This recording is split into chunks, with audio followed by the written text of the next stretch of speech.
Nahirapan mo ko.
Ayos! Ang ingay. Tara, kabit na natin.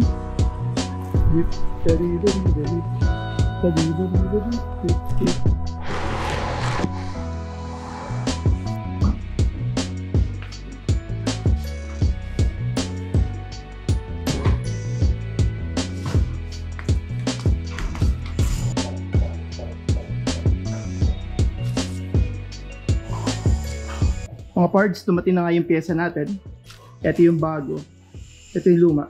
Sumubok nga tayong maghanap ng pyesa within the area at hindi na rin naman tayo nagkaroon na ng time para pumunta ng Banawe or Evangelista. That's why umorder na lang tayo online. At ito na nga siya ngayon. So, ibalik na natin. So kung mapapansin nyo, even sobrang tagal na nitong sasakyan na to, okay pa rin yung mga pyesa niya. Pati yung ano ba to? Another filter kung saan yung first layer ng protection para sa fuel, yung mga debris. And kung mapapansin nyo, dati may mga debris pa siya. Pero lilinisin natin yan mamaya. So paano natin ibabalik or paano natin ikakabit yung bagong filter dun sa ating fuel mechanism. Naibalik na natin yung fuel filter at naibalik natin yung lock. Very important yung lock, dapat hindi mawala. So, pasensya na kayo kung medyo maingay yung background. We'll be losing daylight. Wala na tayong choice kaya kailangan na natin ikabit ngayon, di ba? So, yun, tuloy na natin.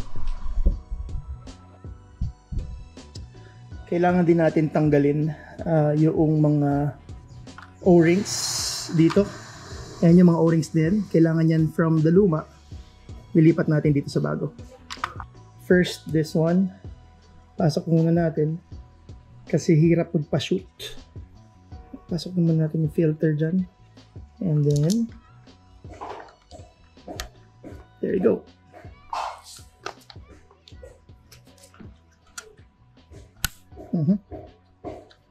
Yan. Pasok naman natin na dito. Okay, so, paano nga ba to? Bago natin ibalik, ensure natin na malinis din. Last time, medyo nadumihan ko to. Inawakan ko with my bare hands at may mga putik. Kung mapapansin nyo, may residue ng bahagya dun sa ano. So, linisan lang natin yun para matanggal yung mga dumi. Yan. Punasan lang natin para matanggal yung dumi. At mamaya, linisan din natin to. Ew. Yan o. Yung mga residue sa loob. Okay, kabit na natin to. Alright, so ayan mga parts, nalinis na nga natin yung casing ng ating fuel filter. Nakitira pa ng konti. Dapat alam dumi. Kabit na natin. Ay!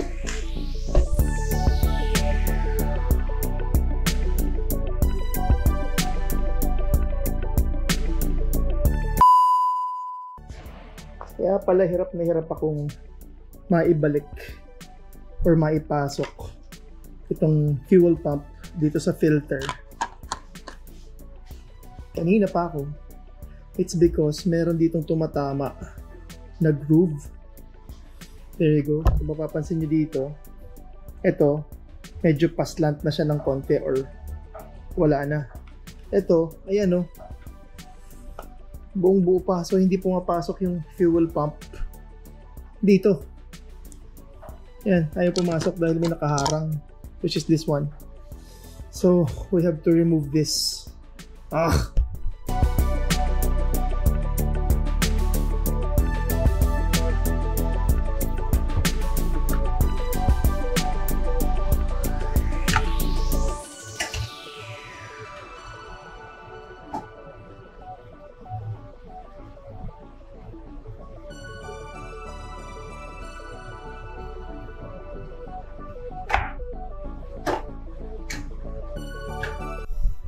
Ay, alright, so mga pards, naayos na nga natin yung fuel filter since nakuha ko nga ito na upgraded na at hindi ko alam masyadong history. Tingin ko yung fuel filter nito is aftermarket na kasi hindi siya nag-match doon sa stock.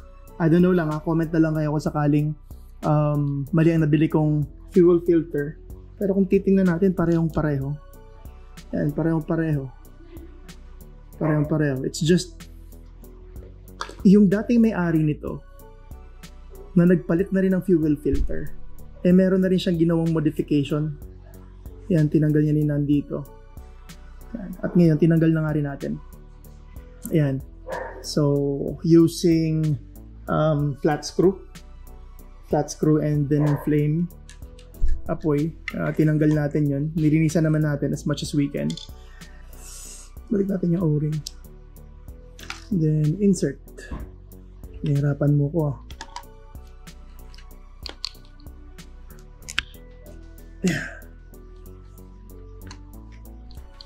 So basically, may maririnig kang tunog. Na-clip kanina. There you go. Pasok. I think.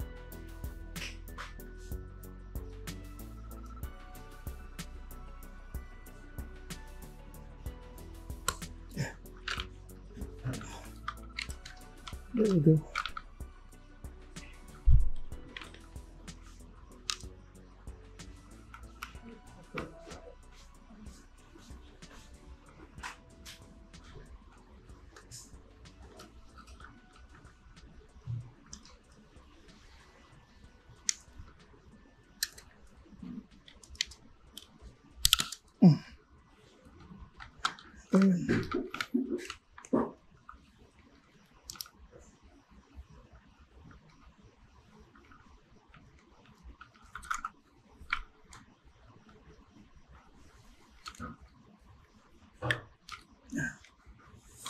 There you go.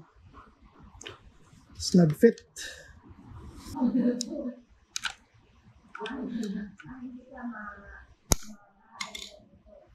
Yan.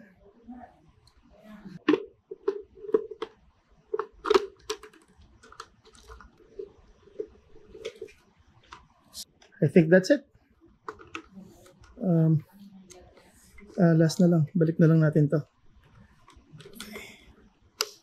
Yan. So, check natin na tight for sure lahat. Walang nakabukas. Yan. Ay, meron lang dito mga na tanggal na mga paa. But not that much. Not that a big deal. Madilim na naman mga parts. At kailangan natin ng liwanag para makita yung loob. I think that's it muna for tonight. Bukas ulit. Good morning again mga pards. Kape muna tayo at ituloy na natin yung pagkabit ng fuel filter natin. Ay, nako.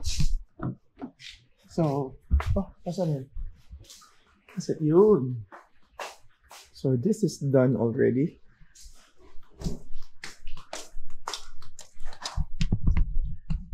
Simple na lang gagawin natin. Ibabalik na lang natin to. Alright, kape muna tayo.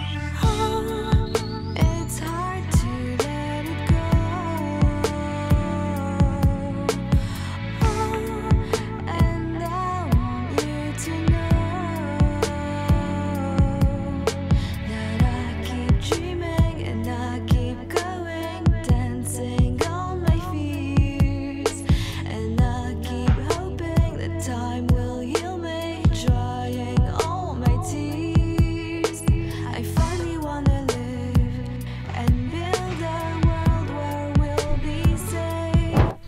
Alright mga pards, since maliwanag na nga, pwede na natin maibalik yung ating fuel filter. Alright, let's start.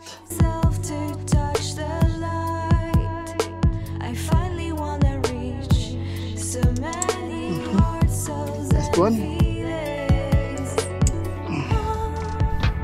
Yeah.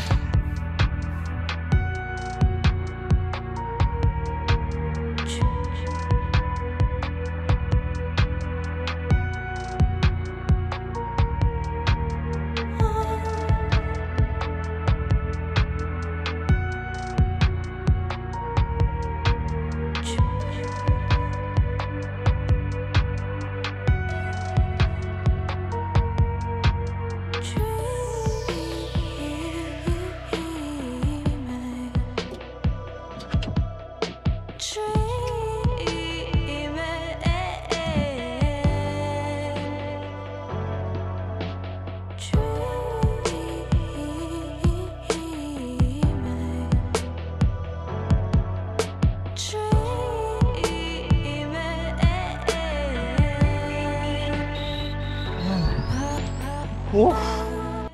So, there you have it mga pards. Naibalik na natin.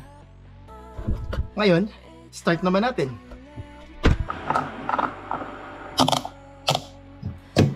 Alright. This is it. So, lubat nga yung ating baterya. At nagsisiris lang tayo dun sa kabilang sasakyan. Tingnan natin kung kumusta?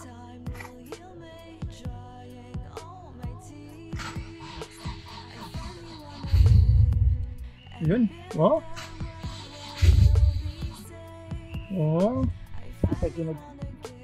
Medyo nahihiya pa ng konti pero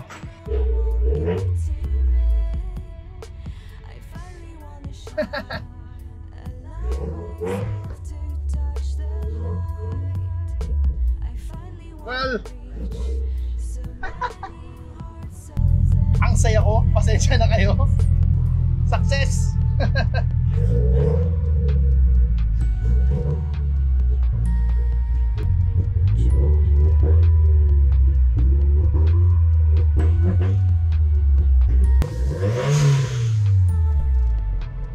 Ayan, we call it a success. 1 point para kay Jet.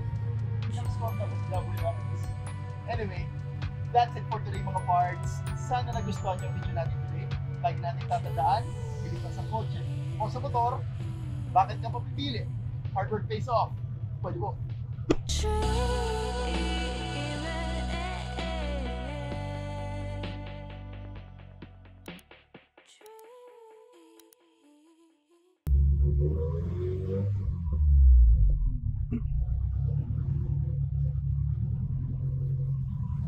Next, palit na naman tayo ng baterya.